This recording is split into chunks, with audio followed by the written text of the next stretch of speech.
get to some of the other good stuff in a little bit, but I just wanted to tell you that this is a monthly series, and this was supposed to be opening night anyway. We were going to do it on this beautiful stage behind me, but hey, we've got the next best thing. If not, this might even be better. So we were going to do this tonight anyway. We will do another one in May and another one in June, hopefully live here from the stage. So if you know of any storytellers, or if you know of anybody that has a story for you to read, or an actor, whatever, have them submit it to me. We do have a Facebook page. It's a Spin a Tale on Facebook. You can also reach me, Chris Washa. You can send me a message, whatnot, or Megan Hastings, who is my co-host tonight. Megan we'll hear from in a little bit, and Adam. And I do wanted to take a moment to thank Megan and Adam for opening up the currently only stage that we have on the island for musicians, for live acts, for theater, for spoken word, for poetry, for and events like tonight. So let's take a moment to thank Megan and Adam Hastings. We'll hear from them in a little bit. I see you guys all applauding. That's wonderful. I just got a note that people cannot hear me. Is that true? A thumbs up if you can hear me. Okay, good. You can hear me. Okay. We have quite a lineup tonight. People that I have reached out to, somebody that I've known for 40 years is on our lineup tonight. I'll tell you a little bit about Terry later. But all of our performers tonight happen to be actors, they're writers, comedians. We have a novelist in the house. It's really, really exciting to me that you've all come together to play on this format and tell a story. Now, I have not heard any of these stories tonight, so I'm going to sit back and relax and listen to the stories as well. Tonight, only our performers will be heard. So I urge all of our audience members, and thank you all to our audience members. I see you coming in one by one. I urge all our audience members to please put yourself on mute when you come in. And if you don't want to be seen on camera, you can go ahead and turn off your camera. So please take this time to mute yourself if you have not done so already. I'm usually going to mute you, but I might be so into the stories here that I might forget to mute you. Again, I wanted to thank Megan and Adam. I also really wanted to thank Pete Welch and Allison, who have done a remarkable job with Vashon events of promoting not only this, but other events that happen throughout the island in people's living rooms, here at our cabaret stage itself. And really, really during this time of crisis, Vashon events have done a remarkable job. So I applaud you guys. Thank you so, so much. If you want to see what else is happening on Vashon, just go to vashonevents.org. It's listed every day. They put up a list of everything that's going on, live performance, tape performances, what have you. So please, I urge you to look at Vashon events, and if you want to throw them a couple dollars here and there, that would be wonderful too. I also wanted to take a chance to thank and to say a little word about Vashon Live. Vashon Live now, this is the home of Vashon Live. You can't see it right behind me, but there's cameras, there's all kinds of good stuff around here. They've made some beautiful sets.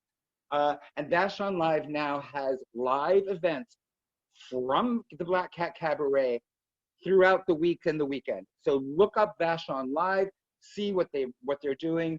It's pretty amazing, and their video quality is exceptional, and it sounds good too. All right, so I think that's all I've got to say right now. There might be some technical glitches tonight, and if there are technical glitches, bear with me. I will interrupt, and I will say, please hold. The way that it's going to work is I'm going to allow a few seconds of applause from our audience after each performer. I will introduce each performer so you can know a little bit about them. Also, later I will be I will be throwing in some notes. If you feel like tipping any of our performers, some of our performers have Venmo jars. If you don't, it's okay. This is a free event, what have you. But right now, I've been on this island for 5 years, and one of the first men that I met on this island was our first performer tonight. And I have been following him ever since. I did a storytelling series a couple of years ago here on the island, and I asked him to come and perform for us. And he not only played his guitar, but he told a beautiful story. And we were just ran into each other the other night. We both couldn't recall what the story was, but I know it was beautiful.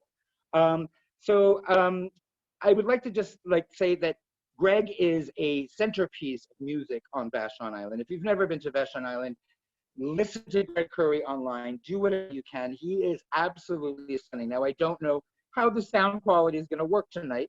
However, we will see. Now, let me just say a little bit about Greg before we get into our storytellers here. Greg hails from Alabama, and he's been performing in the Seattle area and many cities across the US and even a few cities in China for 30 years.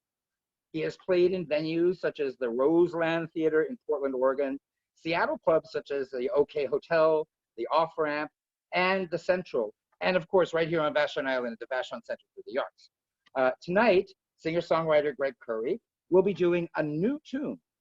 You can find out all about Greg and his music at www.gregcurry.com. And let's not forget, Greg is spelled with 2 G's. You can see it right there, 2 G's, gregcurry.com. And also you can check him out at thebaddecisions.com, The Bad Decisions. And ladies and gentlemen, without further ado, I'm going to unmute our first guest, and that is Greg Curry. Greg Curry is now unmuted. Hello, Greg. Hello. Welcome. How you doing? Good, thank you. And take the stage, it's all yours. Hey, everybody. I sure miss seeing your faces and hearing your voices and hugging your necks when that's possible. But it's nice to meet this way as well. I want to do a song I wrote yesterday, actually. And I was just thinking about a lot of people got separated by this. And some people, got stranded in other countries and can't get back to home. And I was just imagining that and thinking about that and thinking about people I wished I could see. And so this is called Here and There.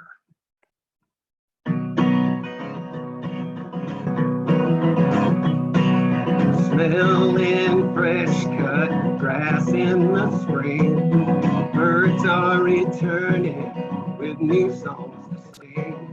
Blooms on a tree, perfume the air. New life emerging everywhere. I'm digging deep, but it's so hard to care. She's not here, and I'm not there. There's a God-shaped hole down in my soul.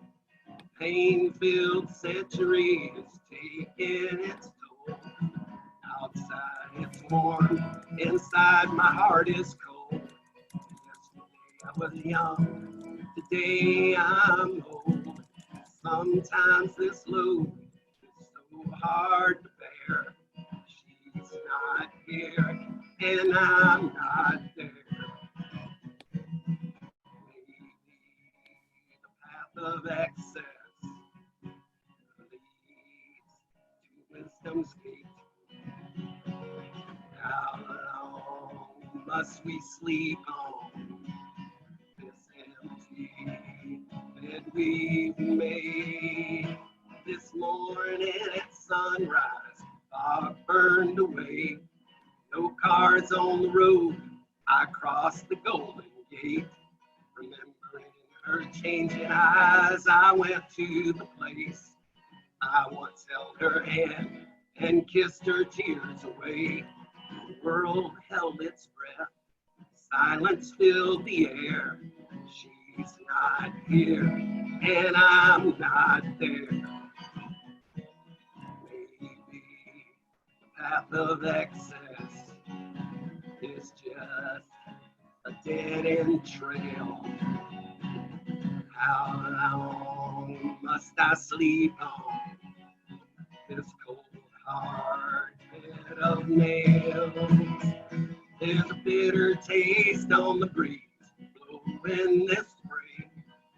birds are returning, got new songs to sing. I'm digging deep, but it's so hard to care.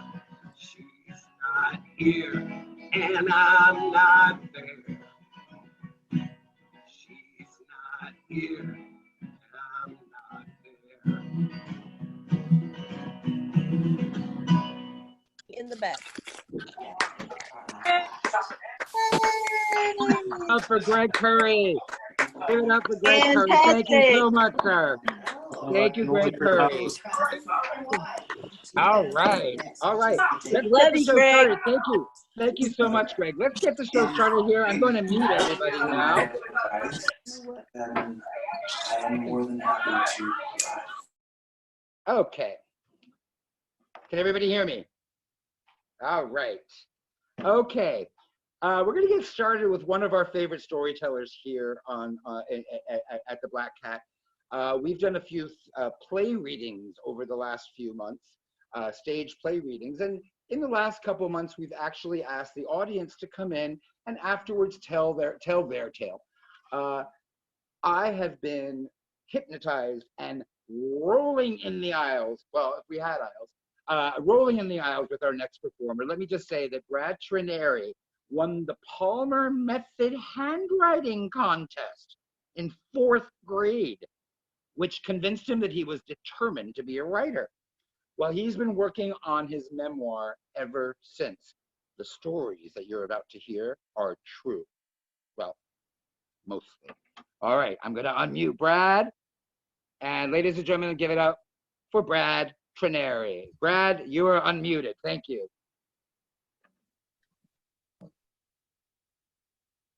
Ready? Yes, we are ready. Okay, here we go. My story is called The Skirt. On bare feet, I padded silently by the couch. Mama napped there, her arms cradling my baby sister Jean. My baby brother Kim lay curled on the floor on a quilt. I stepped off. I carefully pushed open the bulging screen door as I passed by them, not wanting to wake them, then closed it gently. I stepped off the porch and into the heated silence of the late summer day. The sun in the colorless Montana sky seared the air. Heated stillness silenced the trees.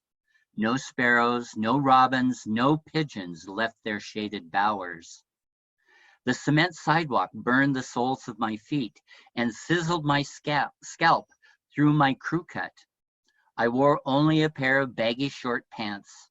No t-shirt, no socks, no shoes. I felt my skin puckering, shrinking in the intense sunlight. The neighborhood was drowsing, lost in the torpor somewhere behind drawn shades and pulled drapes. Up and down Sherwood Street, nothing moved. I could almost hear blades of grass shriveling. Only the grasshoppers, their legs sawing together, seemed to tolerate the intensely hot afternoon. And I was so bored until I saw the fabric. Reds folded over stripes of bright yellow, green, and blue. I knew each color was a wide horizontal stripe, repeated multiple times from the top to the bottom. My breath caught in my chest. It was the skirt. The fabric was haphazardly bunched in and around itself, the cloth stuffed unceremoniously into the hedge that divided our 2 yards. Like a deer startled to stillness, I could not move a fraction, my body frozen in fear and amazement. My heart thudded in my ears. Slowly, I turned my head back to look at the screen door on the porch, watching for any movement at all in our tiny living room where Mama and my siblings napped. Almost mechanically, I turned to look up the street. I saw that Mrs. Toothman had drawn her shades against the heat. Across the street, I knew the 2 houses were empty. Mean old Mr. Ross was getting soused at the Silver Dollar Bar, and crazy Mrs. Walbillig was no doubt in the shed behind her house, sorting through her rock collection. A shiver skittered up my neck. Where was Yvette? I slowly turned full circle, my eyes scanning the yards, the porches, and houses up and down the street. Nothing moved, no one stirred. Not even the sound of a distant lawnmower or the chink, chink, chink of the water sprinklers broke through the suffocating heat. I looked up into the branches of the maple trees lining the street, wary that Yvette was perched there, watching me, waiting for me to take the bait. I thought of how the pigeon must have felt as it approached the kernels of corn placed beneath the tilted cardboard box as we waited to pull the string that would drop the box, capturing the bird. I now knew the pigeon felt dread as well as desire. So where was Yvette? Yvette, my best friend, my nemesis, my cohort in all things trouble. Yvette, whom I had known since first grade, who lived across the street with her grandparents, Angelo and Marie Cacciarella. Yvette, who could catch a baseball with a mitt and throw it to first base before I could get there. Yvette, who during a rock fight knocked me out cold with a solid hit on the back of my head. Yvette, with whom I had suffered through measles and chickenpox. And Yvette, who almost daily peed her pants on our back porch. The skirt was hers, and she knew that I coveted it despite my having never said a single word or expressed any desire for it. Yvette had worn the skirt for the last 3 days. She wore it everywhere, roller skating up and down the sidewalk, riding her bicycle with it pulled up into her lap. She ran the bases in it. In the park, she swung upside down on the monkey bars, the long folds hanging over her head. She would spin in it in our front yard, right in front of me, catching my eye with some knowing thoughts I could not identify, but which unnerved me. And there it was, the skirt carelessly wadded up in a clump and stuffed into the branches of the hedge. There it was, like the kernel of corn, waiting for me to grab it and run. My breath caught, and I looked again for Yvette. I was certain that she was hiding somewhere, ready to pull the string, trapping me and my unspoken desires. For timeless moments, I stood utterly still, inches away from the skirt. I knew that I could pull it from the hedge easily, but then where would I go with it? To the backyard? No, the alley neighbors might see me if they were home. Seconds passed, and I was growing more and more anxious with the possibilities of where and how I could put on that festive skirt and whirl around and round, sending the folds of fabric floating into the hot summer air and still not be seen. My fevered desire broke, and I cast all concern and worry to the heavens. My sweaty hand grabbed the fabric, and I ran to the corner of the block where I hid under the huge weeping willow tree. The graceful branches came clear to the ground and provided a very modest amount of shelter.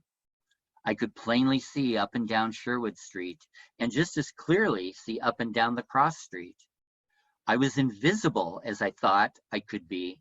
I was as invisible as I thought I could be behind the willow branches, and Yvette was nowhere to be seen. I gently laid the skirt on the dusty grass beneath the tree. I felt reverence toward this costume, still not quite believing that I had it in my possession. My pulse increased. Now or never. I stood up and stepped into the skirt, pulling it up over my narrow 7-year-old hips. I carefully gathered a bunch of fabric in a ball, twisted it until it was tight, and tucked it in on itself. It worked. The skirt remained on my body, flowing to the ground, its ample folds and furls abundant, resplendent in technicolor. I drew in a huge breath of hot air, and then I became invisible. I disappeared from the neighborhood, from Yvette, from my family of many brothers, even from Montana where the sun was scorching the land. I was whirling around and around, my head giddy with the wonder of wearing this incredible garment, the dripping willow branches providing me a glorious ballroom in which to spin and dip and whirl.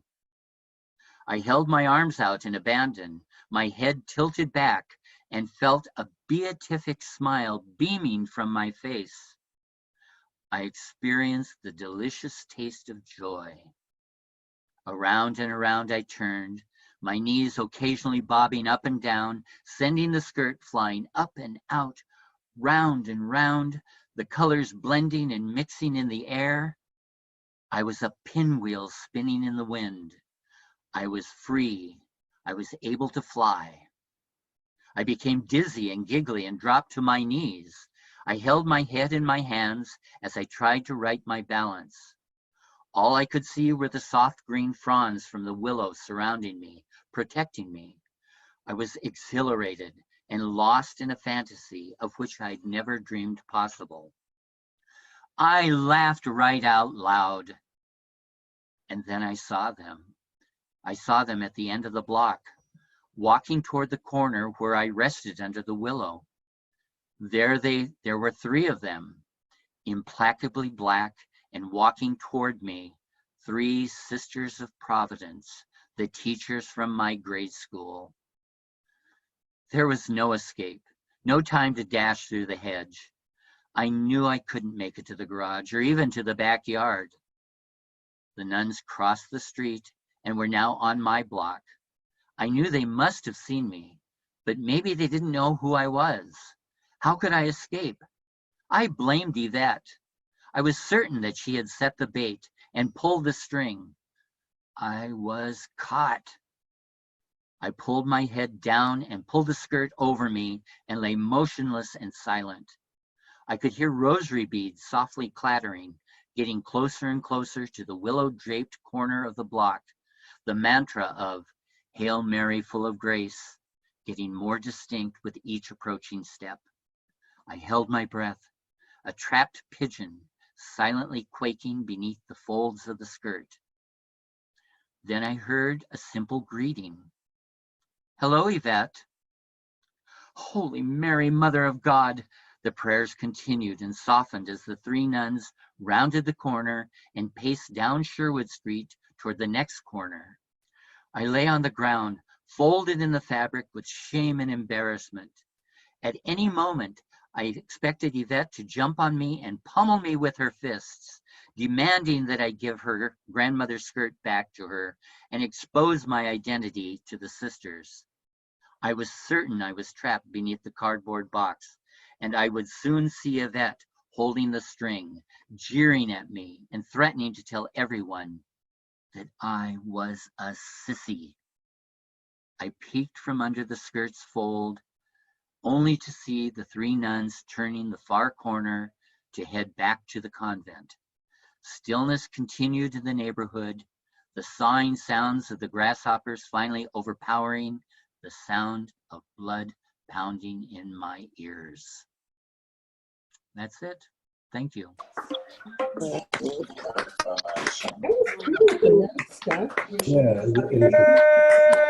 job, Brad.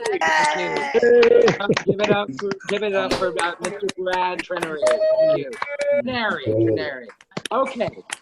I think we have a very, very, very special performance coming up. I actually do not know this brilliant talent coming up. I actually spent the weekend checking out some of her videos, and let me tell you, we are totally in for a treat tonight. Let me just say a little bit about our next performer, Annie Corzin. Should she have said something? No. Okay, hold on. I'm going to make sure to mute you guys. Hold on, I forgot to do that. Okay. Annie Corzin, she was the recurring Doris Klumpus on Seinfeld. She's proud to be a Moth main stage storyteller. Plus, she has written humorous essays for NPR's Morning Edition and the New York Times, the LA Times, and many more. So, without further ado, I'm going to unmute Ms. Annie Corzin, and give it up for Annie Corzin. Annie, you are now unmuted and you've got the stage. Okay. My story is called The Miracle. I never buy retail. My motto is, used is the new black. I've spent my life scouring thrift stores, estate sales, yard sales, flea markets. I know that materialism is an unattractive quality, but I pay so little that I figure I don't have to feel guilty about my lust for goods. All kinds of goods. Vintage bakelite jewelry, 50s Harlequin sunglasses, California pottery, whatever. As with any addiction, there came a time when pleasure turned to pain. Every closet, every shelf, every drawer of the house was overflowing with valuable items that were never used. I never wear the silk Armani slacks because I'm always in sweatpants. I never use the embroidered linen tablecloths because I rarely entertain. Who's got time to entertain? I'm much too busy buying embroidered linen tablecloths. My name is Annie, and I'm a shopaholic. After a family intervention, I agreed to go cold turkey. Oh, I wouldn't give up treasure hunting, but I wouldn't keep anything. I would turn my compulsion into a little business.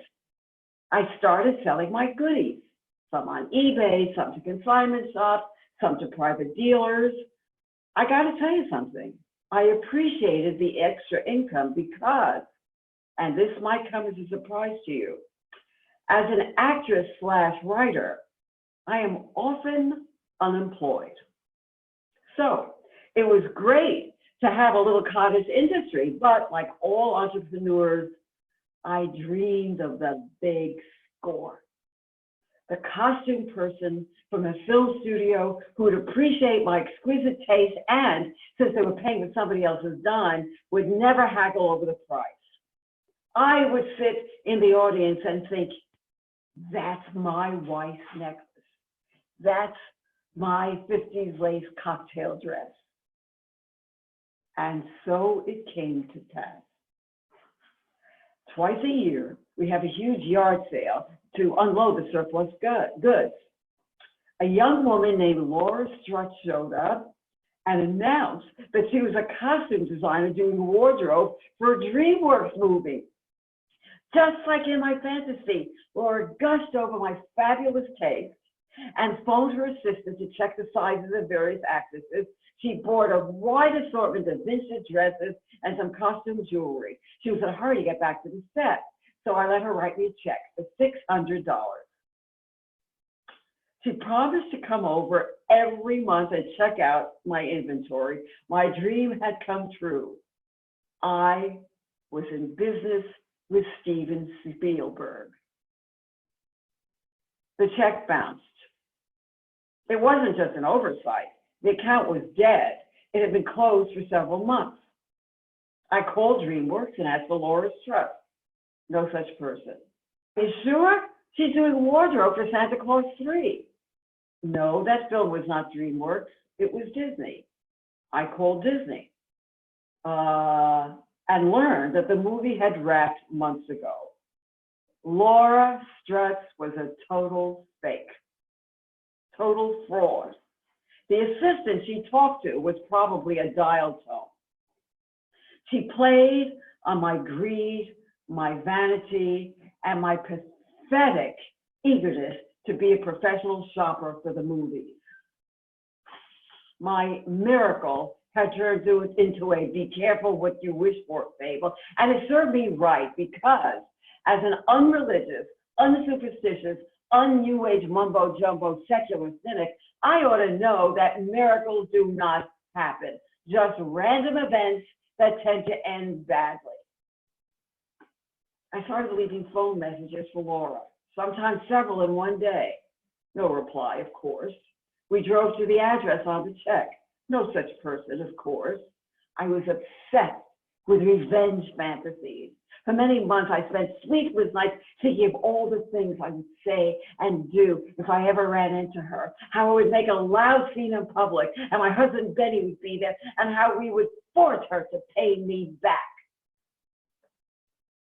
And so it came to pass. We walked into an antique shop, not far from home, and there, against all odds, was Laura Strutz writing out a phony check on that same phony checkbook. And just like I'd imagined, I yelled to the owner, "Don't take that check. It's a scam. She's a fake." Laura looked up and saw me and said, just as sweet as can be, "Oh, hi there. I'm so glad I found you. I've been looking for you. I think I owe you money." We walked Laura over to the ATM machine, and as she handed me the check, the cash, she said, "I know you don't believe me, but I'm really a good person." Laura, everything you told me was a lie. No, it wasn't. I am a film producer, just like I said. She had never said that. And of course, the irony is, if only she had put her mind to it, she probably could have been. She had all the qualifications. But her professional standards were way too low. Why is she using her Machiavellian gifts to steal used goods from aging yentas at yard sales? Even criminals should aim high. I am still a shopaholic, and my business has grown. The costumer from Mad Men bought for me regularly, and her checks were all good. So I was able to sit in my living room and watch one of the greatest TV shows ever written and say, "That's my wife's necklace. That's my 50s lace cocktail dress." So I guess I was wrong. Once in a while, miracles do happen. The miracle was that I got my money back from a con artist. But there was even a bigger miracle. I actually managed to find a way to feel the teeniest, weeniest bit of compassion for Laura Strutz. Oh, I still hate that psycho bitch, and I don't forgive her crime. But sometimes I wonder about her life. I wonder how someone gets to be so wicked. I wonder if she enjoys close friendships, or a loving partner, or a warm family life, or an interesting professional life that she gets great joy from. I don't believe she has any of that. I seriously doubt it. I, on the other hand, am lucky to have all those things. They are my most precious possessions. And the good news is, no one can steal them from me. Thank you.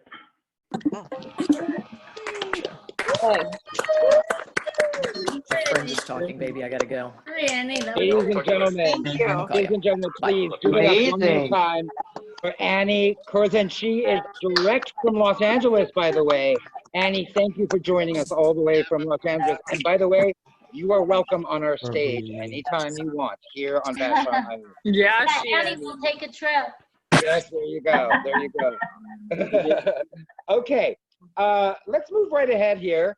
And I want to introduce somebody, another actress, another performer that I don't know. She lives here on the island, but found out that I have never met her before. So Linda Hebert, AKA the writer Linda Summersea, spent most of her career as an artist and a teacher of arts in Massachusetts and Arkansas. She produced Art Break, an award-winning arts education program for children on Fayetteville, Arizona's community access television. And she's written for NPR's Tales from the South before moving to Vashon in 2014. So without further ado, I'm going to unmute you, Linda, and the stage will be yours. You are now unmuted, Linda. Take it away. Thank you, Chris. My story is called Destination Juke Joint, and it comes from my experiences in the Mississippi Delta during those teaching years. The year was 1993, 27 long years ago. It was a cold winter night, and we were hanging out in Helena, Arkansas, having just poured Jack and Cokes all around. I was flipping through my rockabilly DJ friend Mike's enviable collection of blues CDs. You ever been to a juke joint? His wife Darla asked. No. Why not? I was there in the land of the blues, but my path hadn't crossed a juke joint, and I hadn't gone looking for one. Junior Kimbrough's was closed that night, and just as well, because it's a long drive to Tullahoma, Mississippi. So we set out for Margaret's Blue Diamond Lounge in Clarksdale. But I haven't finished my drink, I said. Don't worry, Darla said. They don't bust white people down here. It had all begun a year earlier with an interview in Little Rock where a bespectacled lady on the far side of a wide conference table aggressively questioned my Yankee accented ability to provide a meaningful teaching experience in the Mississippi Delta, a flat stretch of land between Memphis and Vicksburg with ultra fertile soil that makes it a really fine place for growing cotton. And how would you apply your fiber arts, your quilting and basketry to the Black experience to a Black student in the Delta? She tested. Well, I said thoughtfully and sincerely, I tell them about the quilts that their ancestors stitched, how those quilts had to act as both coat and bedroll when the Civil War ended and the slaves left the plantations. I'd tell them about the colors of Africa that were sewn into those quilts, the oranges vibrating with the searing African sun, the greens remembering the lush African vegetation, and the baskets.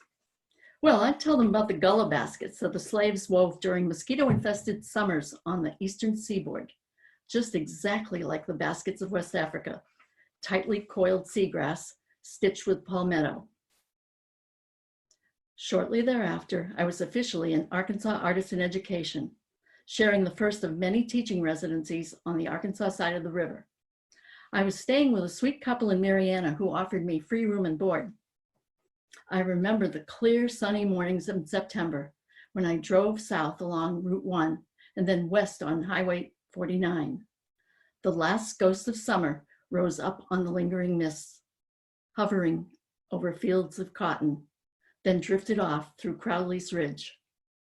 I had the windows rolled down, and sometimes I'd pull over to pencil a few lines of poetry with fresh feelings of joy that swelled my heart to be here in this place at this time of my life. It was poetry that would end up stamped along the borders of my Quilting with the Blues series.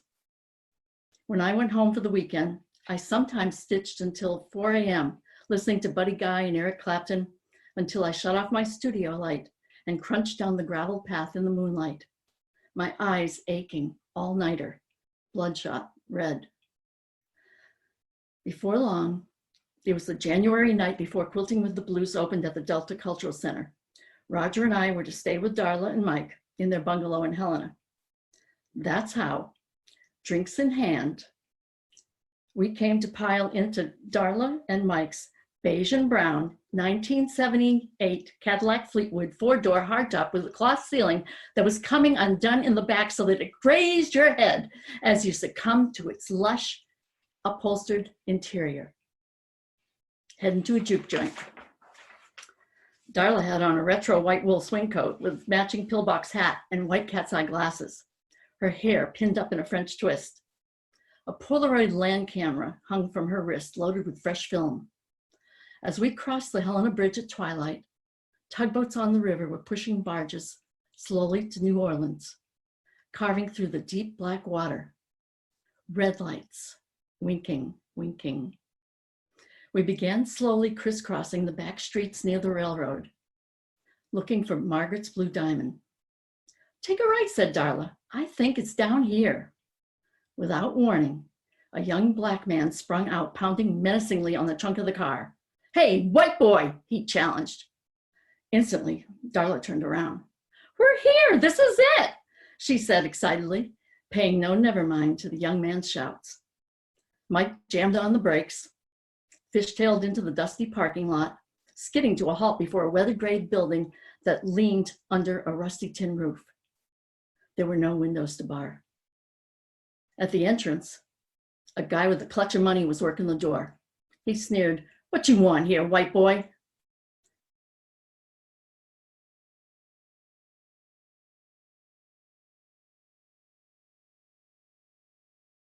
Mismatched dinette sets, three-legged chairs under two-legged tables, propped on three-legged tables. Old black folks, young black folks, no white folks. The band was setting up near the door. We pulled together enough pieces to make a place for us to sit.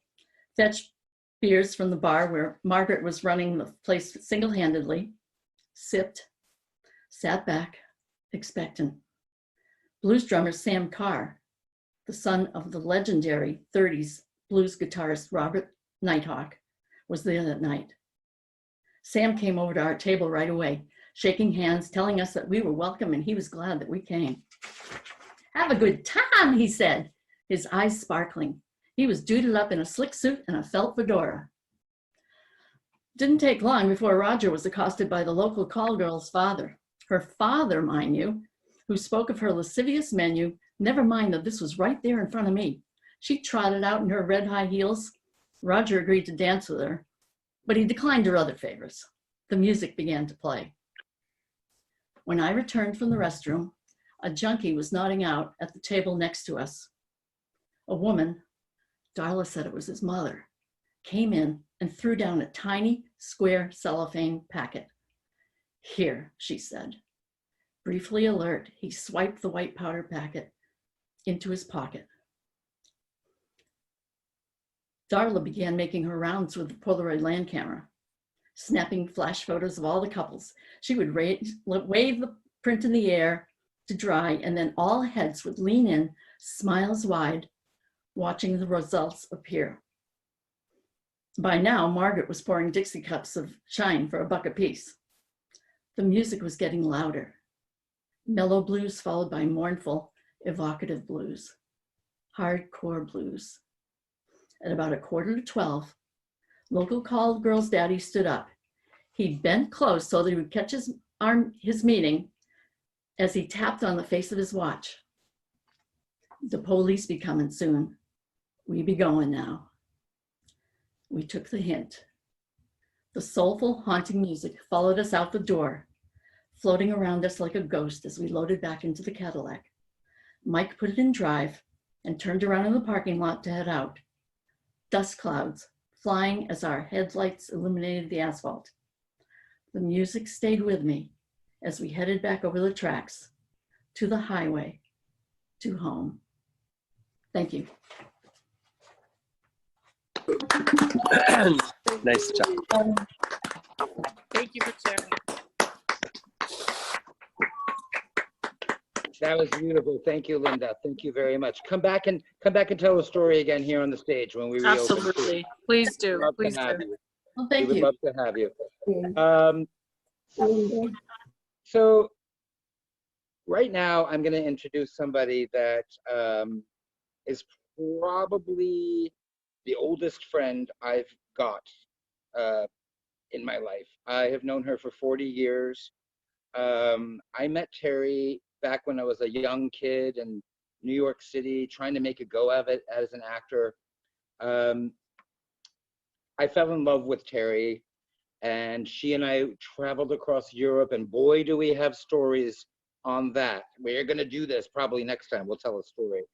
But she was also my very first Jewish princess, and I cannot speak more highly about this woman. She's not only a comedian, an actor, a loving friend to all of us, but she is a get-goer. Let me just read you a little bit of what she has done. Terry Mintz divides her time between New York and Los Angeles and has performed in many storytelling shows on both coasts, including Sit and Spin, Tasty Words, Strong Words, Tell It, Risk, I Love a Good Story, Word Up, New York Stories, Now You're Talking, Bada Bing, just to name a few. Terry is the producer of the storytelling show, Word, the Storytelling Show, which has been running to sold out crowds in New York City now for 7 years. If you want to look up Word the Storytelling Show, just go to wordthestorytellingshow.com. All your dates will be there. They're on hiatus now, obviously, but hoping to be back in the fall when we reopen the nation. Without further ado, ladies and gentlemen, I would like to introduce to you my ex-girlfriend and my future friend for life, Miss Terry Mintz. Terry, you are now unmuted. Chris, I have a question before I begin. Is there any way can we unmute everybody? Well, Sure. Because I want to hear everybody. We can unmute anybody that you like, Terry. Let's just keep the talking down. Otherwise, the camera will take over. So if you'd like to unmute everybody, and just if everybody stays quiet during my, you can Sure. laugh, but I want to hear the laugh. If people want to laugh, is that? Great. Well, let's hope it's funny, Terry, and then maybe we'll laugh. It'll be fucking funny. Okay. Well, we know we're gonna unmute everybody. Folks, if you want to mute yourselves, you're welcome to mute yourselves. I'm now going to unmute everybody. Ladies and gentlemen, put your hands together for Miss Terry. I Just wants to, like, you know, hear everybody. Hey, Terry. I know I have friends from New York watching, and my friend Lisa from Dallas. Yes, I'm here. Lisa. Hi. Lisa. So, like, I have, and Carolyn, and I think my boyfriend's watching in New Jersey. Boyfriend. My boyfriend's watching. I think so. All right. So once again, Yeah. before Terry starts, ladies and gentlemen, if you've got any ambient sounds like dogs barking or whatnot, I urge you to mute your own cameras, mute yourself so that we don't hear you. But feel free to laugh. You know, it's okay. I like the interactive stuff. Like, I want to hear people's reactions. And this story. There you go. This story, the name of it is, this is the first story I ever wrote. So I started doing this like 9 years ago. This is the first one I ever wrote. It's called Kick Me. That's the title of it. And it is true. Just so you guys know, it's true. So it starts off. It was 1978, and I was 17 years old, desperately plotting my escape from Brooklyn to Los Angeles. And at the time, I was in this teen theater company that would meet Saturdays at the Ansonia Hotel on Broadway and 74th Street in New York City, where I would peruse the bulletin board for, you know, little part-time jobs. And one Saturday, a flyer caught my eye. It said, playwright, looking for actress to act out scenes, $10 an hour. And I thought, oh my God, this is perfect for me. $10 an hour is a lot of money. 40 years ago, $10 was a lot of money. So I called the number on the flyer, and this guy picks up, and he tells me that he'd meet me and he'd rent a rehearsal space at the Ansonia. And I'm thinking it has to be legit because only professionals rehearse at the Ansonia Hotel. And so within 20 minutes, this little nebbishy guy shows up carrying a script bigger than he is. And he does try and book a rehearsal space, but he says that none are available, and he suggests going back to his place and working there if I'm comfortable with that. Yeah.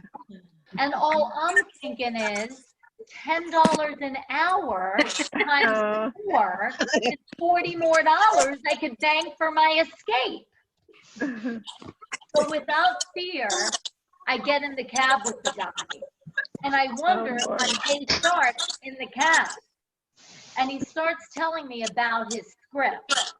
He says it's a future Broadway mega hit that big-time producers are waiting for him to finish. It takes place way in the future on another planet where the men ruled the world for eons and the women were slaves and tortured. But the men revolt and take over the world, and then they enslave the men.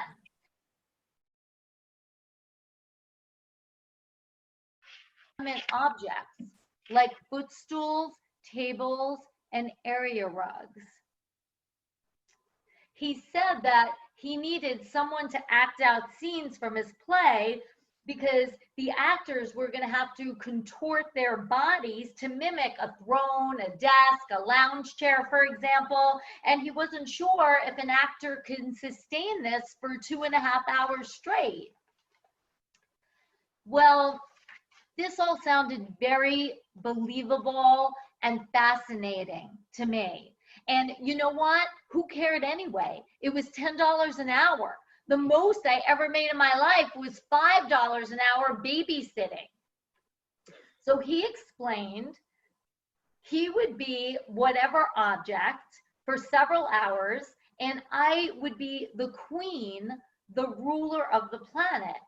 And if I was good and he felt like he could work with me again, he would be a different object each time, and this was going to help him finish his play that a ton of important people were waiting on. It sounded good to me. So we arrive in his sleazebag hotel in the East 40s and climb 4 flights of narrow stairs to his teeny room and his teeny twin bed. Yes, kind of creepy. Yes, a little weird. But it was $10 an hour. $10 an hour. And if he tried anything, I had like 4 inches and 20 pounds on the guy. So he said, I'm probably going to be bored while we're doing the first improv. So if I wanted to do my homework or watch TV, he'd be okay with that. He said that he was going to lie flat on the floor and he was going to be an area rug. And I was going to be the queen who had drugged and enslaved him. And he wanted my feet to rest flat on his face. And he was going to lie very, very still, deathly afraid that if he moves, I will punish him. But that eventually he will move. And when he does, he wanted me to kick him in the head and then drag it firmly back into position. Now, mind you, I am wearing my thick winter parka and my heavy combat boots, and he tells me it's totally okay if I leave them on. So I do. So I'm sitting on the edge of his bed, reading a backstage while simultaneously watching The Odd Couple. And he's lying flat on the floor with my big, heavy combat boots on his face. And he's not moving. He's barely breathing. An hour goes by. He doesn't move a muscle. Now Star Trek is on. And I'm thinking, yes, I just made $10. $15 if he counts the time in the cab. Then all of a sudden, he moves his head like barely 1/100th of an inch. And I'm shocked. I don't know what to do. I'm paralyzed. I mean, you know, I certainly don't want to kick him in the head. And he moves his head a little bit again, and I'm frozen. So the third time he moves his head, I don't do anything, and he pops up and he says, Terry, why aren't you kicking me in the head? And I'm like, you know, I don't want to hurt you. And he's like, Terry, you're the queen of planet Gliptar. Hurt me. So he plops back down, my boots go back up on his face, and he's frozen again, straight through Star Trek. Then his head starts to move a little. So I take a deep breath, I get my nerve up, and I give him a good kick in the head, and I drag it firmly back into position. This goes on for the next 3 hours. By now, I'm watching Mary Tyler Moore, Rhoda, Love Boat, and kicking him in the head and dragging it back into position becomes like second nature. Piece of cake. Somewhere in the 4th hour, he bolts up all happy and he says, "Oh my God, that was fantastic. Thank you. You're amazing." And he grabs his script and he tells me he has a lot of writing to do and how helpful it was. And he hands me $40 cash. And all I'm thinking is, damn, he didn't pay me for the time in the cab. But he asks me if we can meet again, and that the next time he would like to be a throne and have me tie him up and sit on him for a few hours. Or he was wondering if I could bring a friend with me, that way we could sit on each other and tie each other up, and this would free him up to observe, take a few Polaroids and notes for his files. And you know, this all made perfect sense to me. So I told him I was on it. I'd find someone and I'd call him to work out a schedule. I ran home and I told my mom all the wonderful details of my amazing new job and my employer. And she was like, "Are you crazy? Are you out of your freaking mind? Have you lost your goddamn mind?" And I calmly told her that I would be more than happy to quit if she'd be willing to give me $600 towards my California pilgrimage. $640. Not a bad day's work for a 17-year-old. It's now 10 years later. I'm 27 years old, still in New York, in my crappy East Village apartment, checking out the Village Voice classifieds for a job that doesn't entail too much work and probably doesn't exist. And an ad catches my eye. It says, "Novelist looking for personal assistant to accompany him to Spain, all expenses paid." So I immediately run to the phone and dial this novelist's phone number. And this guy answers the phone. And his voice sounds vaguely familiar. "Yes, I'm available to go to Spain. I could type too." He says, "Excellent, let's meet." He's going to Spain to do research for his novel that is going to be a big bestseller, and his publisher is waiting for him to finish it. So I ask him, "What's this novel about?"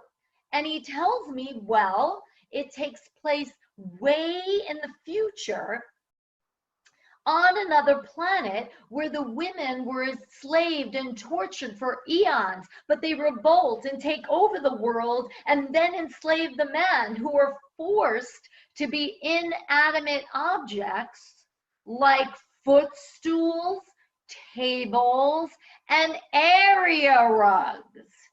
And it hits me. I say to the guy, "You're still writing the same thing from 10 years ago?" And he's like, "What do you mean? Who is this?" And I'm like, "I'm the little girl who kicked you in the head for 4 hours 10 years ago in your sleazy freaking apartment. Goddamn pervert. Is this how you get your kicks? Goddamn weirdo." So I think he was in shock, because he didn't say anything, but he also didn't hang up. I guess he couldn't believe it was me from 10 years ago calling him. I mean, because who would answer an ad like that more than once? So I spent the next 5 minutes berating him, and I think he was enjoying it half as much as I was, because he still didn't hang up the phone. And after a few minutes, he says, "Well, I now pay $20 an hour." And I thought, and I said, "20? My bags are packed. When do we leave?" Thank you. Woo! Oh my God, that was fantastic. Terry. I just That made was it great, before my Terry. battery ran out of my computer. Excellent. I have to Amazing. guys. That's it. That's awesome, Terry. Go plug my computer. Terry, I was just saying to delivery of- Jennifer, I wish we could figure that out because I've got a couple. No, I can absolutely fucking. do. I could absolutely do that. But we've got to Okay. do it in the right way. Let's see. Who is talking that I can't mute here? I don't know. Who Yeah. it I think. Mhm. Going on. But we could do. is. Okay. Whoever's talking right now. Why can't we do a performance? We could do a spoken word. But you'd want their set to be fucking cool. No, Okay, I did it. I don't know who that was. Terry, I took the liberty of muting you because I was getting a lot of feedback. All right. Right now, I would like to quickly introduce the entire reason that we're here tonight is because of Adam Cohn and his wife, Megan Hastings, who run this beautiful venue here. We've got a restaurant here. We've got a bar here called Home Sweet Home. The restaurant is called Snapdragon Cafe. Many of you on the island come here regularly for your great food, great drinks. But I would like to just take a few seconds and say, these are kind of my family, and this is my home away from home. They have allowed me and others to take over the stage whenever we want. So without further ado, let's just hear real quickly from Adam and from Megan Hastings. And I'm going to unmute you now, okay? And you are now unmuted. Hey Hi, guys. guys. Hello, Mr. Bashev. Hello, Hi. Chris. Yes, you are family. We love you. Boy, that last story really, there's some real quality moments in there. And There's a lot of great stories, you guys. Thank you. Thank you. Thank you. Thank you so much for sharing with us. you know, Brad, I've been looking for that skirt for years. I wanted to say for both of us that we're so proud for Spin a Tale and so proud that the Black Cat Cabaret, even in these unusual times, gets a chance to kind of express some really special events with Absolutely. yeah, absolutely. Sure. And it's an honor to be included in part in some of these tales with you guys. Yeah, we're so happy to hear them. We're so happy that you guys are sharing them. And we're home making yeah. soup with dogs and cleaning up cat poop and you know, that kind of regular old night. And trying to make a little pasta. You yeah, know, the usual. But it's really great to hear all of your stories, and it kind of is like a little bit of a travel trip and an energy away from things in the moment. And so, and we want to thank Chris Basha first and foremost for being so diligent about wanting to continue this, even though quarantine aside, yes, during the quarantine, and making it happen here on Zoom. And again, not again, but please, a huge thank you to Pete and Allison of Vashon Events. Of course, Pete and Allison. Simon and Lori and Bonnie and everybody from Vashon Live for doing all the things that they're doing and keeping everybody just entertained during this time. Right. I mean, God, thank you, thank you, thank you, and thank you all of you writers. Yes, We you know, love you. anyone that knows us or knows myself knows that technology is a real go-to item for myself. Ha ha.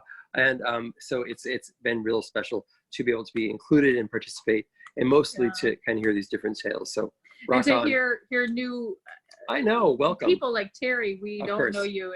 Yes, thank you. Terry Mintz. I love that story. It was hilarious. Exactly. Awesome. Right. Please, thank you. Love you guys. Ciao. Okay. Thanks, guys. Good night. We'll see you soon. Thank you. Thank you. I'm just gonna. You are now muted. All right. Really, they are the backbone to not only some of the greatest food and drink on the island, but we have a stage here. So thank you guys. You guys rock. What an amazing, amazing, amazing thing you're doing for the island. And yes, thank you, Terry, from dialing in all the way from Los Angeles, where Terry is actually quarantined. She's supposed to be back in New York right now with her boyfriend, but instead she's stuck in Los Angeles. Oh, in, Topanga Canyon. So I feel kind of okay for you, Terry. You're not stuck in the worst place. So great. And thank you, Terry, for telling that story. I adore that story. And you know what, you guys? It is all effing true. That story is true. I've been hearing about this story for 30 years. I remember it. Okay. Next up is Doug Sharp. Doug was a 5th grade teacher. He was a best-selling game author and now writes science fiction. Well, he's working on the audiobook of his humorous sci-fi thriller, Channel Zilch. So without further ado, please welcome Doug Sharp, and I'm now going to unmute you, Doug. Doug, you are now unmuted. Take it away, Doug.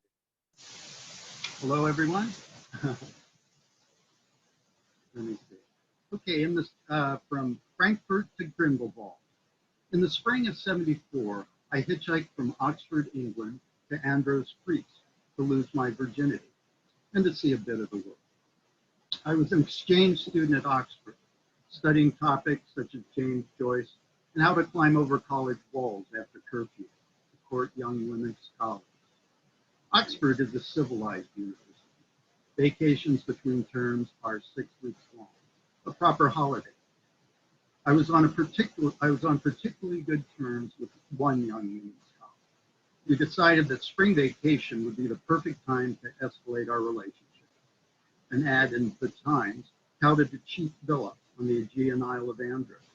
Exchange of letters, and it was ours for a week. The photographs were enticing. A private beach, sweet.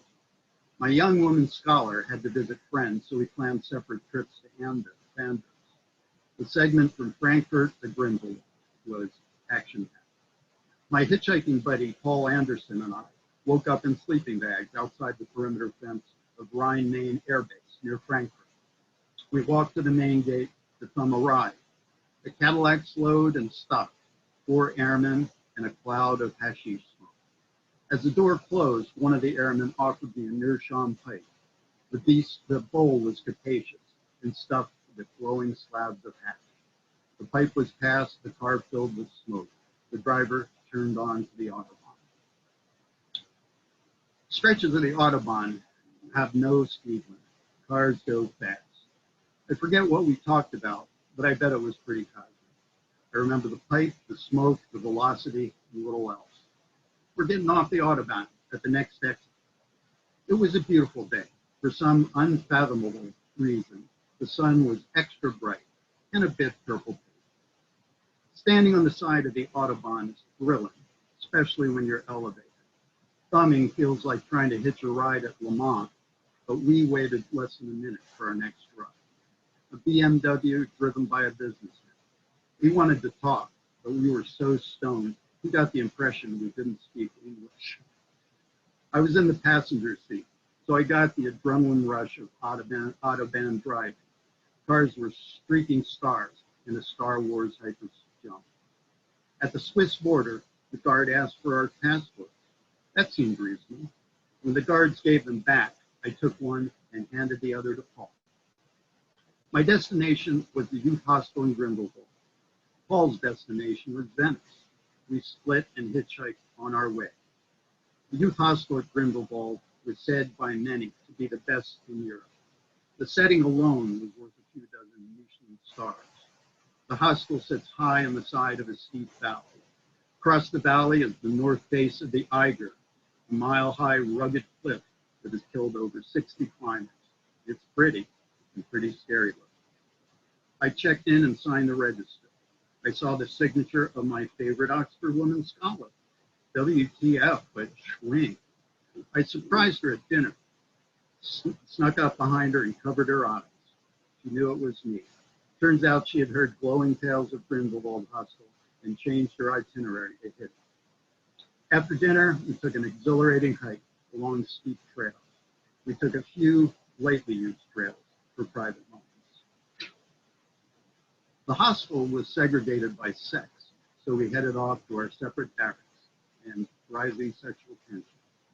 When you checked into a hostel, they took your passport in the morning. In the morning, they called names and handed them back. Paul Anderson? Cool, my hitchhiking buddy was here. He must have heard how sweet Grindelwald was.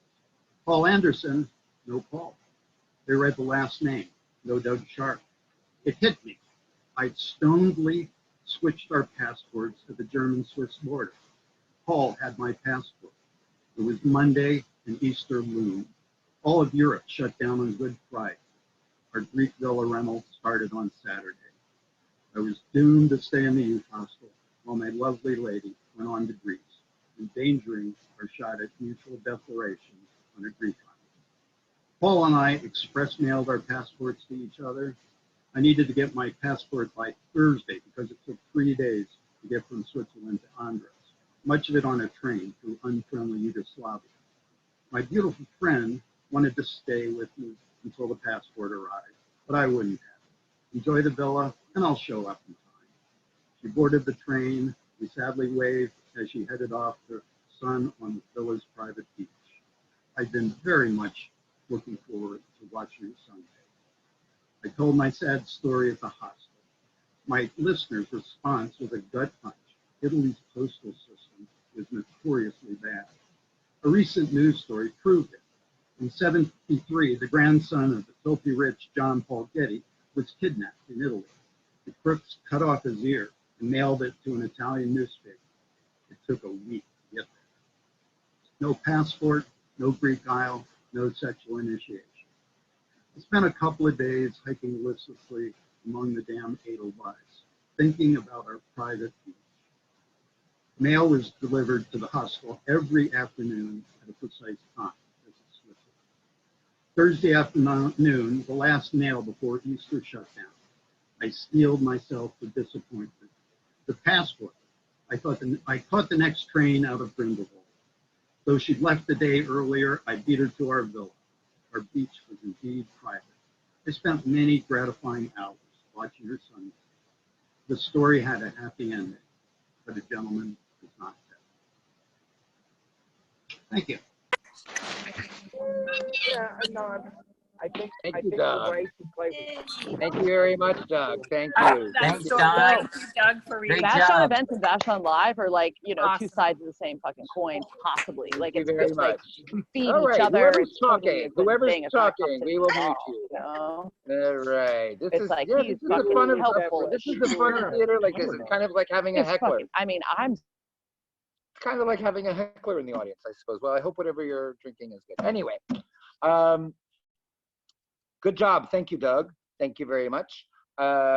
We have 2 more storytellers for you here, so sit tight and grab yourself a drink if you need to. Let me just say something about our next storyteller here.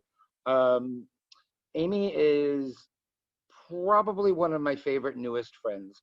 I met Amy here on Vashon Island a couple years ago. She lives in Colorado now, but she is also lives here on Vashon, back and forth. She and her wife are back and forth all the time, so I get to see Amy quite often. She and I are working on a project here soon. It's going to be a live radio mystery type of thing. It's an original work by Amy that I'm going to direct.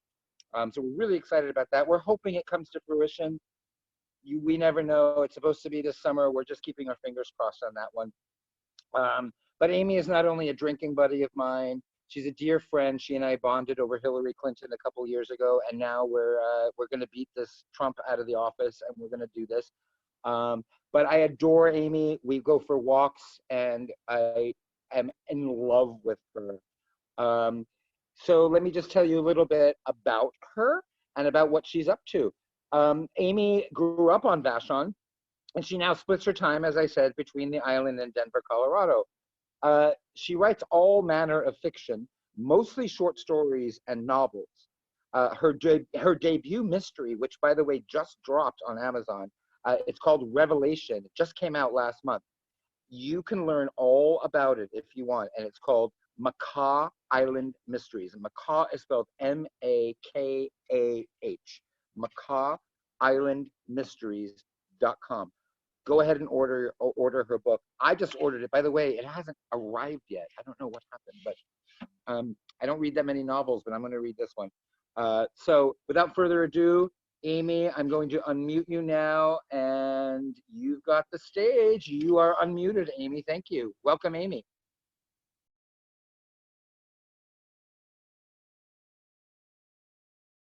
There I go. Awesome. Hey, everyone. So I have a piece of flash fiction, actually, that I'm going to read tonight. I've been a little bit creatively blocked this month. What? So I threw out a challenge to my friends on Facebook, and I asked people to give me a prompt. And one of them that caught hold, she wanted me to write about mundane madness. So this is a flash fiction about mundane madness. And for some of you folks who are old school Islanders, you might recognize the open, its lyrics from a group called Women, Women, and Song. They did a little ditty that just came right into my head when I heard this prompt. It's a flash fiction called Julia. What's for dinner? 365 days of the year, I hear that question. 365 days of the year, I think spaghetti, meatloaf, chicken or ham, soup, it's easy, just open the can. Sandwich is better because you hold them in your hand. No dishes. No dishes. Julia sang her little made-up ditty and bent over the sink, and there were dishes. Casserole with baked-on cheese, mixing bowls that had held eggs that had to be cleaned, especially because raw eggs, dangerous as a rainy day. Sharp knives that had cut the offal, and again, those little germs just waiting to get you, waiting to get you. Plates, silverware, glasses, so many. Why so many? 2 for water, 2 for wine, cups for tea, and then 2 more for cordials. 1, 2, 1 for her, 1 for Ralph. Ralph, always asking what's for dinner. Breakfast and lunch too. 3 meals a day and sometimes snacks, but those were just nibbles of cheese rinds and crackers and no dishes. How many days now, just the 2 of them, cooped up in the faded efficiency. No put-upons, no pictures, no past, and she was responsible for all 3 meals a day and the dishes. Ralph couldn't do dishes, no sir, absurd. Hands like his of scratchy leather, carrying those useless Y chromosomes, they weren't made for it. He would be clumsy and drop and break, and above all else, he would miss spots. Untrained and untrainable, he would do a poor job with the spots where the chicken had touched. And then those microbes and death wouldn't be all around outside. It would be inside with them there too. And then what? What would she do without Ralph and he all alone with her dead body? No burials were taking place. 365 days of the year, no burials taking place. Who would pay for hers anyway, if there were anything but ovens anymore? Not Ralph, with not a penny to his name, no. Julia had pennies, but they all went to food, and with pennies you got just what you could get, which were poor cuts of old meat and tins and tea. Tins and tea to share with Ralph. Oh, she was lucky to have a companion though. She was, and that took the sting out of doing the dishes. A balm to hands so dry from using cheap soap, red and cracked, her thin skin that tore like tissue when it was so dry. But Ralph and his company were cool and soothing and worth the trouble. Wasn't it? Wasn't Ralph worth it? He ate so little and that left more for her. Was he getting thinner? Once she would have wished to be thinner. Now thin was death. Thin was wasting away, and waste was not permissible. Every scrap needed to stay alive, and if you got it, and you were blessed with a fast metabolism, it ate you twice as fast. Perhaps Ralph was getting thinner then. Slower wasn't Ralph. He scurried everywhere, tufts of white hair floating up as he did. She'd tried to cut his hair. You couldn't get haircuts anymore, and she'd done a terrible job of it, and they hadn't spoken for days after, and oh, the silence, not the silence. She'd been so lonely for Ralph in his haste, as though haste were needed to cross the nothing of the brown, threadbare tenement, as though he needed to go from couch to dining table as quickly as he could shuffle, then back to the couch again, certainly not to the kitchen to help with the dishes. She'd always done dishes. Before Ralph, there had been Lionel. Oh, Lionel, mane like a tiger, a full, lush corona surrounding his thin face, eyes black as the night, bright like desert stars. Lionel had been such a bright spot. She'd done his dishes for years. It felt like years, and Lionel had been worth it. The boys had been good company to her, though she'd always had to make the meals, do the dishes, and be the one to notice when it was so close inside that it was time to open the windows or die of the closeness, even if you might die of the open window. Just that gentle puff, the rush of fresh air would be worth it, the sweet, sweet smell of earth and salt and dust and sniff of rich blossoms that it would carry with it, all it would carry with it. The fresh air carried everything with it. She would slam the window shut and be content just to remember the smell of grass. She could remember that, cut grass. They'd had a beautiful lawn once, she and Ruth, green with brown tips where the blade were cut, but soft. You could roll and roll in it if you had remembered to take your allergy pill. It was a carpet of green, thick in your hand and nicer than what she had now in the meager apartment. She'd done the dishes for Ruth, who never saw a cup she didn't leave on the kitchen counter when the washer, the empty washer, was right there. They'd fought about it, glorious, glorious, riotous fights. They'd yell at each other, and sure, you weren't supposed to yell. It was bad for a marriage. But was it? It wasn't for them. They'd scream even. The screams were really something she missed. She could, if she listened hard enough, still hear them. Hear Ruth's beautiful voice. Ruth. A name like that, pious, she shouldn't scream. Ruth was kind. That's the whole point of Ruth, kindness. But she wasn't always. Still, to be loved, really loved. It must have been that the screams were loud enough to make the marks Julia could still feel. Little psychic bruises of laughter and sunny days. Thank God the screams had been loud enough to cut through death and time and still be remembered sitting in a dingy apartment with only Ralph to keep you company. They left scars, the screams, and in the days with Ruth in them, you didn't want scars. But now, even those old scars, she'd take. Ruth would say you'd miss a headache if you had one long enough, and Ruth had been a headache, and oh, how Julia missed her. The sink in the water was cold. The dishes weren't half done. How had the water gotten so cold? Julia pulled the drain plug and the water emptied. The nothing of clouds of tiny soap bubbles sunk down and stuck themselves to all the dishes that weren't done. Julia turned on the faucet all the way and waited until it ran so hot it scalded her poor hands and started the dishes again. Her little Ralph, the most sensitive of mice, perched on the counter and peered curiously into the sink. He was splashed and he squeaked and ran right up her arm to sit on her shoulder. His long whiskers twitched, and she laughed as they tickled the inside of her ear, the way Ruth's hair would tickle when she kissed Julia's soft head.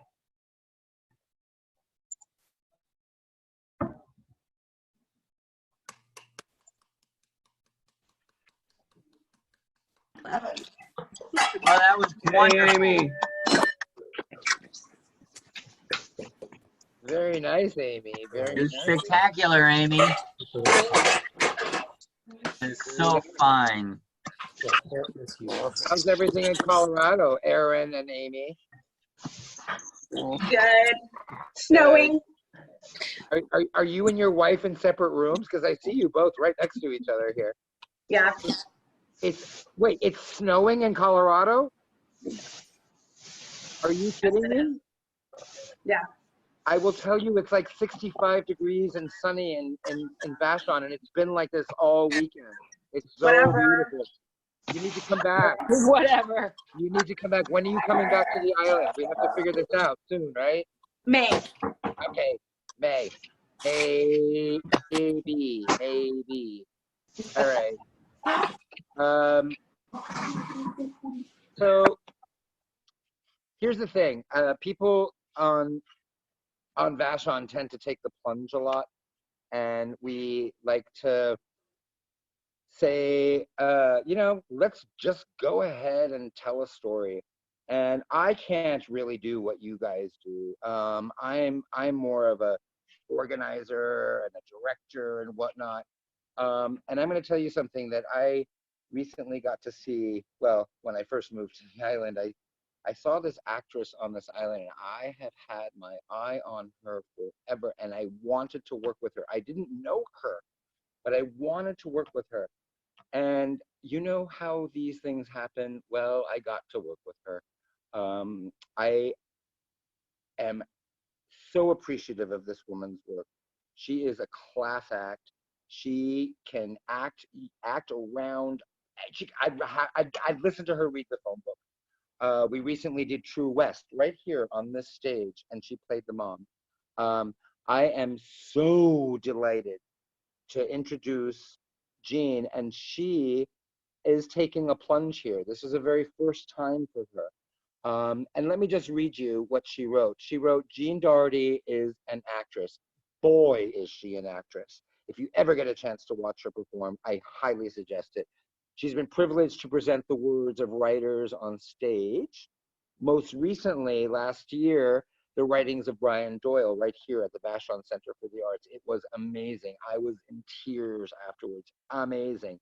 This tonight is the premiere of Jean Doherty reading her own words. So without further ado, please welcome Jean Doherty. Jean Doherty, I am about to unmute you. Give me 1 second. I've had 2 glasses of wine, so it takes me a little bit longer at the end of the evening. Jean Doherty, there you are. Okay.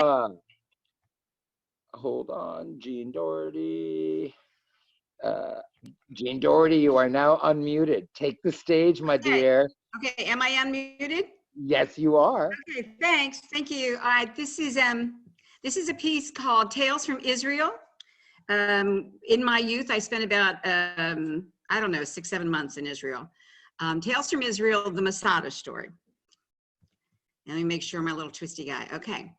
It was 1970, and I met an Israeli soldier on the bus when traveling south in Israel. I was taking a long break from the kibbutz to travel around the country prior to heading back to the States. I was on my way to Masada and the Dead Sea. I met the soldier. He was on leave. We hit it off and decided to go to Masada together. There was a hostel there, and we could visit the Dead Sea and climb Masada.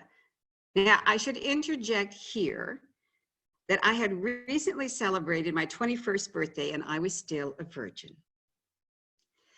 At that time, that was tantamount to being an old maid, and considerable time and energy was given to trying to figure out how to fix this unfortunate situation. Well, at some point, we abandoned the bus and we started hitchhiking.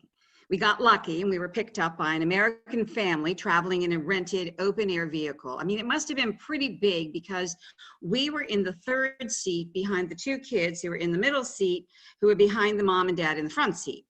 Now, by this time, the soldier and I were getting pretty cozy.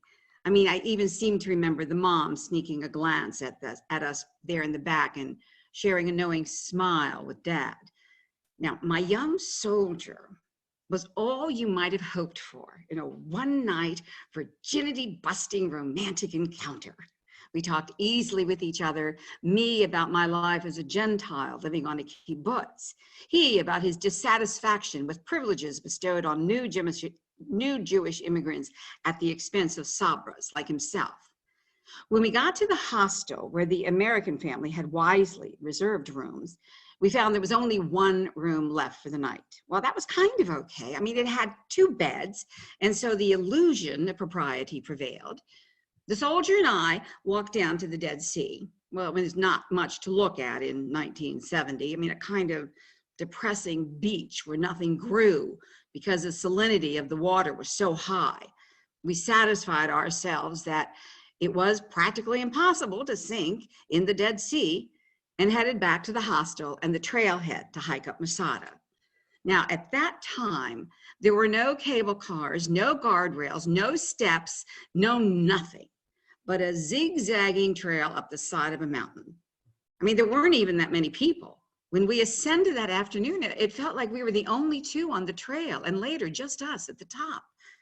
I think I was in pretty good shape then, but my Israeli soldier wasn't better. I mean, he could practically skip up the steep trail while I ascended slowly, hoping my leg muscles would not complain too loudly in the night. Now, as we climbed, my proud native Israeli told me the story of Masada, of the siege, and of the ultimate mass suicide that defied Roman aggression. We spent a long time at the top, walking among the ruins of a small village that was situated above a brutal and stark world. I mean, it was stunning, the more so for experiencing it in solitude. The trip down was easy, and we got to the bottom. We still had an hour or so before we could get into our hostel room. We spent it in a rare, shady piece of grass, making out. I mean, this is all still very familiar territory for me. I mean, I had had my share of makeout sessions in high school, but while enjoying the experience with this young Israeli, I realized that, well, I did not want this interaction to go any further. Whoops, oh boy, sorry. Cold feet, puritanical Catholicism rearing its ugly head. No virginity-busting romantic encounter here. My new friend did not take well to the news that our 2 single beds would remain on opposite sides of the room, and we would remain in our respective beds alone all night. I mean, I did what I could to apologize for giving him the wrong impression. I mean, in fairness and hindsight, I never did actually say that we were going to have sex that night, but we both surely knew that's where we were headed. After much effort on his part to get me to change my mind, and much certainty on my part that I had indeed made the right decision, I discovered my companion had a flair for the dramatic. He took out his army-issued pistol and declared that if I didn't sleep with him, he was going to shoot himself. Really? Now, don't ask me why. I was not terrified at this juncture, but I wasn't. In fact, rather than being frightened by now, I was irritated. I mean, I had told him this was not going to happen. I had apologized. I had paid him compliments to assuage his rightly bruised ego, and still he persisted. Finally, I just said, you do what you have to do, but we're not having sex. I mean, what was my alternative? Allow myself to be bullied into having sex when by now I was emphatically clear that I did not want to sleep with this overreacting hysteric. I didn't tell him to leave, but he proclaimed that he was going to take himself down to the Dead Sea and drown himself. And he left. I locked the door. I mean, it did occur to me that it was basically impossible to drown yourself in the Dead Sea. I mean, I wasn't worried. About an hour later, he returned. I mean, by now, well, it was getting pretty cold out there in the desert, so I let him back in. I mean, he was subdued. He apologized for his outbreak. I accepted his apology. He did try a couple more times to move the beds together, but eventually he accepted that there was nothing more to our budding romance. The next morning, the American family offered to give us a ride to a kibbutz that was located on an oasis in the desert. We could get a bus there. We accepted and sat in stony silence in our third seat behind the kids. I mean, I'm sure Mom and Dad wondered what had happened, or perhaps not. Perhaps they had heard it all through the walls. We arrived at the kibbutz. We did not exchange addresses. We parted on barely speaking terms. I don't remember us taking the same bus, so I'm guessing he went in one direction and I went in the other. I continued on my journey solo, still seeking adventure, still a virgin. The end.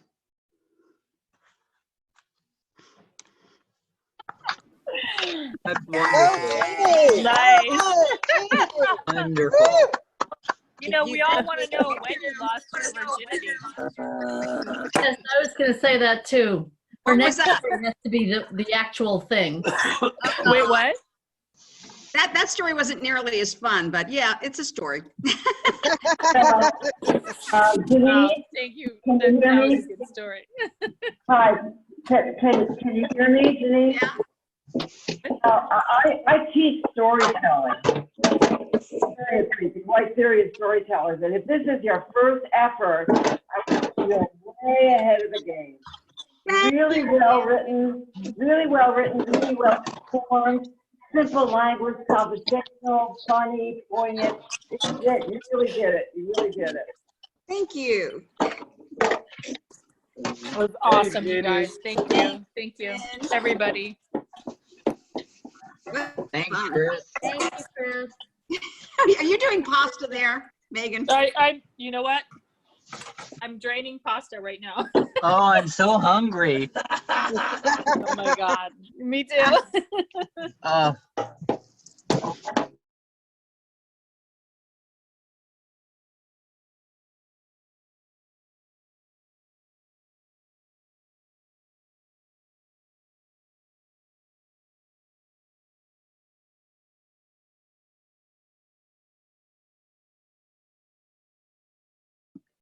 Chris, you need to unmute.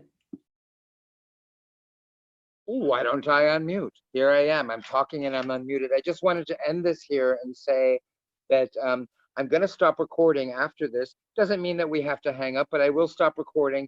This event will be available in the next day or two for those of you that want to share it. I will send it to you in a private message. I'll send you the link. So if you want to share it, it's all good. But let's please, show of hands like this, show of hands, and let's please thank all our participants tonight. Doug Sharp, Linda Summersea, Terry Mintz, Brad Trineri, Jean Doherty, Annie Corzin, Amy Dreyer, and of course, Greg Curry, who put us all on this right track tonight. Thank you very much. And once again, thank you to Megan and to Adam for allowing us to keep going and putting art together on this island. So thank you very much. And until the second Monday in May, we will be back, maybe in this format, maybe right here on this stage. Who knows? If you know of anybody, or if you want to come back and tell a story in this same format, please let me know. I adored this tonight. I'm shivering. Thank you very much, and good night.